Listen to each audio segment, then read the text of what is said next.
తన భద్రత కోసం ఏర్పాటు చేసిన గన్ మెన్లను ప్రభుత్వం తొలగించడం సరైంది కాదని మాజీ మంత్రి సత్యవతి రాథోడ్ అన్నారు. ప్రభుత్వం తనకు ఏర్పాటు చేసిన 1+1 గన్ మెన్లను తొలగించడం అన్యాయమన్నారు.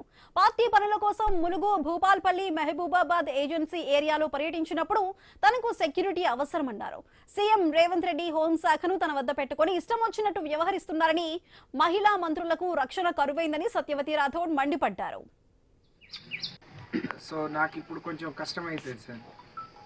మీ నామ్స్ ప్రకారం కూడా మేము ఎలిజిబుల్గా సార్. అంటే డీజీపీ గారితో అంటే మేము పార్టీతో మాట్లాడియాలా సార్. మా పార్టీ ప్రెసిడెంట్ గారు మా సార్తో కానీ మాకేం ఇబ్బంది లేదు సార్. ఇప్పుడు మేమే ఎవరికి ఏమి ఇచ్చేయలేదు. ఆడపిల్లలుగా మా జోలికి ఎవరు రారు కానీ బట్ ఏజెన్సీలో తిరిగేటప్పుడు మాకు ఇబ్బందే కదా సార్.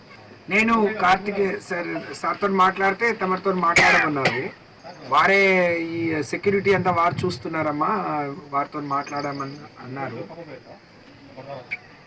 మీరు తగ్గియండి, మాకు 2+2 ఉంటే తగ్గివచ్చు. బట్ 1+1 ఉన్నప్పుడు తగ్గిస్తే ఇబ్బంది కదా సార్. అంటే మేము డీజీపీ గారిని కలవాలా, మా కేటీఆర్ గారికి చెప్పి డీజీపీ గారితో మాట్లాడమని చెప్పాను సార్. నేను కూడా ట్రై చేశాను సార్కి, బిజీ ఉన్నారేమో. సో అల్టిమేట్ బాస్ ఆయనే కదా సార్. హోమ్ మినిస్టర్ గారు లేరు, ముఖ్యమంత్రి గారు.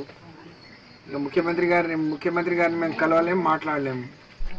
కాబట్టి అట్లీస్ట్ డీజీపీ గారిని, హోమ్ మినిస్టర్ ఉంటే మాకు ఏదైనా ఇది ఉన్నప్పుడు మేము కలవచ్చు. బట్ వారే చూస్తున్నారు కదా హోమ్ మినిస్టర్గా. సో మీ డిపార్ట్మెంట్ అంతా వారి చేతిలో ఉంది. వారికి వారు నచ్చినట్టు చేస్తారు కదా. ఏంటి బెటర్, మీరు నేను మాజీ మంత్రిని, నాకే సెక్యూరిటీ ఇచ్చేయకపోతే ఇంకేం బెటర్ సార్. మీరు మాజీ మంత్రులందరికీ అదే పెడితే బాగుండు. నాకు ఒక రకంగా, ఇంకొకరికి ఒక రకంగా ఎట్లుంటుంది సార్.